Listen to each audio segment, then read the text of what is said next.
네, 이번 유형은 평면 벡터의 내적의 최대 최소가 되겠습니다. 자, 우리 이제 평면 벡터 문제 중에서 그래도 가장 고난이도에 꼽히는 게 뭐냐면 두 벡터의 내적 또는 합벡터나 차벡터 어떤 벡터 크기의 최대 최소를 묻는 게 그래도 가장 고난이도에 꼽혀요. 그랬을 때 우리는 이 평면 벡터의 내적의 최대 최소만 좀 잘 이해한다면 생각보다 그러한 문제들에 대해서 풀 때 아주 쉽게 풀 수가 있으니까 이 유형은 좀 잘 배워두면 좋을 것 같습니다. 선생님 일단 간단하게 읽어보고 선생님 좀 설명해 볼게요. 무슨 얘기냐? 두 평면 벡터 A와 B 벡터의 크기가 일정할 때, 일단 이 전제 조건이 붙죠. 두 벡터의 크기가 일정할 때, 우리는 두 벡터가 이루는 각의 크기 세타에 대해서 우리는 세타 각이 최대일 때 두 내적의 값은 최소가 되고요. 세타의 크기가 최소일 때 두 벡터의 내적 값은 최대가 된다. 자, 이게 이제 무슨 말인지 한번 가볼까요? 우리는 이제 두 벡터의 내적이라는 것은 크기 코사인 세타인 거예요. 얘 크기 그리고 얘 크기 코사인 세타가 되겠죠. 그러면 어떻게 보면 너무 당연한데 우리는 지금 각도가 0부터 파이에 대해서 이 코사인 값은 점점점 뭐해진다? 작아지고 있죠. 얼마부터? 1부터 마이너스 1로. 따라서 우리는 이 크기가 지금 일정할 때 뭐라고요? 이 크기가 일정하되면 이 값에 의해서 우리는 최대 최소가 결정되잖아요. 그러면 당연히 이 각이 크면 클수록 이 값이 작아지니까 전체는 뭐가 된다? 최소가 된다. 당연한 얘기죠. 또한 또 얘가 뭐가 될 대로 각이 작으면 작을수록 얘 값이 커지니까 그때가 뭐가 된다? 최대가 된다라고 이해해주면 되겠다. 됐나요? 자, 그러면 일단은 요것은 각각의 크기가 일정할 때 이런 생각이고요. 근데 중요한 건 이걸 한 번 더 기하적으로 조금 더 이해해주면 우리 학생은 도움이 될 것 같아서 저는 거기까지 좀 설명해 볼게요. 자, 무슨 얘기냐? 두 벡터의 지금 내적이라는 것은 O, 여기가 B, 여기를 A라고 하면 맞죠? 여기를 세타라 그래서 얘를 A 벡터, B 벡터라고 해보자고요. 우리 이제 두 벡터의 내적의 기하적 정의에 대해서 계속 알고 있어야 돼요. 뭐냐면 얘는 여기다가 수선의 발을 내리면 우리는 지금 이 길이 보이죠? 이 길이는 뭐가 된다? A 벡터 크기의 코사인 세타가 된다.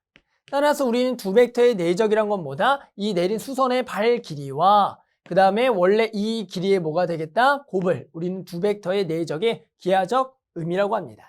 그러면 생각해 보세요. 우리는 결국에는 이 길이가 고정됐을 때 이 길이에 따라서 두 벡터의 지금 내적 값이 결정되는데 각이 뭐 할수록 작으면 작을수록 이 값이 이렇게 돼서 우리가 내린 수선의 발 길이가 점점점 뭐해진다? 길어지기 때문에 원래 길이는 고정된 길이에다 이 길이가 변하는데 두 개가 곱하면 결국에는 이 길이가 길수록 최대가 되겠죠. 길이가 길다는 건 뭐다? 이 각도가 뭐해진다? 작아진다. 그래서 각이 작아지면 작아질수록 우리는 그 내적 값은 커지고요. 그런데 마찬 얘 각을 조금 더 둔각 쪽으로 가게 되면 어떻게 되냐? 얘가 둔각이 되면 이렇게 되죠. 맞죠? 그럴 때도 마찬가지 기하적으로 이해할 때는 어떻게 하냐? 이 연장선에 내린 수선의 발이에요. 연장선에 내린 수선의 발이 되겠다. 이렇게 할까요? 내린 수선의 발. 그러면 결국엔 이 길이가 되죠. 그럴 때 중요한 거는 지금 방향을 보세요. 방향이 서로 무슨 방향? 반대 방향이죠. 반대 방향일 때는 우리는 뭐다? 이 길이와 뭐라고? 이 길이와 그 다음에 이 길이의 곱에다가 마이너스를 붙여주는 게 이 두 벡터의 내적의 기하적 의미가 되겠습니다. 따라서 우리는 각도가 더 커지면 커질수록 해당하는 이 길이가 뭐해지는데 길어지는데 우리는 여기다가 마이너스가 붙기 때문에 그 값은 점점점 뭐해진다? 작아진다라고 이해해 주시면 되는 거예요. 됐나요? 단순하게 이렇게 이해도 되지만 이것을 분명히 기하적으로 같이 이해하게 되면은 우리가 두 벡터의 내적의 최대 최소를 구할 때 분명히 이 방법을 쓸 수가 있어요. 그러니까 꼭 한 가지 방법뿐만 아니라 여러 가지 방법을 알아두는 게 학생분들한테는 훨씬 더 도움이 되겠습니다. 됐죠? 자, 그러면 선생님하고 한번 예시 문제 같이 하나 풀어볼게요. 자, 예시 문제는 2007학년도 사관학교 이과 12번 문제고요. 그래서 뭐 대표적으로 우리가 내적의 최대 최소를 구하는 문제가 되겠습니다. 같이 읽어볼게요. 자, 문제는 그림과 같이 반지름 길이가 1이고요. 중심각의 크기가 2분의 파이 부채꼴 OAB가 있어요. 그래서 AB 위를 움직이는 두 점 P와 Q에 대해서 보기에서 옳은 것을 골라라.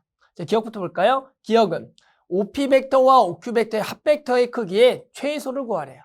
자, 지금 저 기억의 명제를 선생님이 총 3가지 방식으로 좀 풀 거예요. 그렇기 때문에 우리가 이런 방법도 있고 이런 방법도 이런 방법이 있다. 그래서 선생님이 이 방법 중에 하나를 잘 선택해서 풀어주면 좋을 것 같은데요. 한번 풀어볼게요. 자, 첫 번째 방법은 우리가 두 개의 합벡터의 크기가 나왔을 때 그냥 한번 제곱을 해보세요. 뭐라고요? 제곱을 해보는 거예요. 따라서 일단은 이 벡터를 뭐 한다? 제곱을 해봐라. 자, 그러면 얘를 제곱을 하게 되면 얘는 우리가 OP 벡터의 크기의 제곱 더하기 그리고 OQ 벡터 크기의 제곱에 더하기 두 벡터의 내적이 되겠죠. 그럼 내적이니까 두 벡터의 내적이 되겠죠. 두 벡터의 내적이 되겠다. 됐죠. 그 다음에 내적도 좀 쪼갰을까요? 다시 내적도 크기 코사인 세타가 되겠다. 자, 그러면 결국에는 이 두 벡터 합벡터의 제곱을 구해보면 이 벡터의 크기는 항상 일정하죠. 반지름으로서 얼마다? 1이 되겠고요. OQ의 크기도 1이 되겠고 여기서 얘 크기도 1, 여기도 1이 되겠다. 그러면 결국에는 이 내적값이라는 것은 이 코사인 값에 따라서 우리가 정해질 거고요. 그러면 이 각이 뭐 할수록 작을수록 이 각이 크면 클수록 이 값은 최소가 된다 그랬죠. 그러면 각이 언제가 최소가 돼요? 우리가 OP 벡터와 OQ 벡터는 서로 뭐 하는 거? OB가 있을 때 O에 가는 직각일 때가 각이 가장 크겠다라는 거죠. 따라서 각이 가장 클 때가 얼마다? 90도가 되기 때문에 우리는 코사인 값은 얼마? 그렇죠. 0이라고 할 수가 있겠다. 됐죠? 그러니까 요렇게 돼서 우리는 두 벡터의 크기 값의 최소는 뭐가 된다? 2가 되는 거다. 따라서 우리가 구하고 싶은 것은 저기서 루트를 씌운 그래서 루트를 씌운 OP 더하기 그리고 OQ 벡터의 크기의 최소는 얼마다? 루트 2가 된다. 그래서 일단은 기억의 답을 낼 수가 있어요. 됐죠? 하지만 이제 요 방법도 있지만 다른 방법도 한번 좀 설명해 볼게요. 두 번째 방법은 합벡터를 2에서 그대로 푸는 방식이죠. 무슨 얘기입니까? 그림을 가볼게요. 우리 합벡터라는 건 뭐예요? 두 벡터 합벡터라는 것은 자, 지금처럼 시점이 동일할 때 얘를 가지고 우리가 뭘 만들어서 평행 사변형을 만들어서 해당하는 대각선의 길이 값을 우리는 두 벡터의 합벡터라고 합니다. 따라서 이 합벡터가 가장 길이가 작을 때를 생각한다라는 거죠. 그러려면 어떻게 돼야겠어요? 이 대각선 길이가 가장 짧아질 때를 생각해 보면 우리는 두 벡터가 점점점 각을 서로 모여야지만 벌려야 돼. 그래야지만 요 크기가 점점점 대각선의 길이가 점점점 뭐해진다? 짧아진다라는 사실을 알 수가 있으니까 이 두 벡터가 각이 가장 클 때가 되겠다. 따라서 우리는 두 벡터의 각이 가장 클 때는 결국에는 각각이 OB와 OA에 있을 때가 되겠고요. 얘로 마찬가지 우리가 평행 사변형을 만들면 걔는 뭐가 된다? 그렇죠. 정사각형이 되겠다.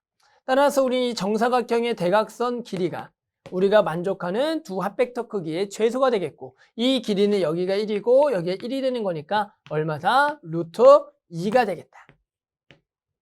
됐죠?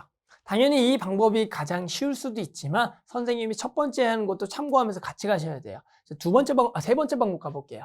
세 번째 방법은 또 많이 쓰는 것 중에 하나인데요. 예를 들어 지금처럼 평행사변의 대각선 길이를 찾기가 어려울 때가 있어요. 그때 찾는 방법인데요.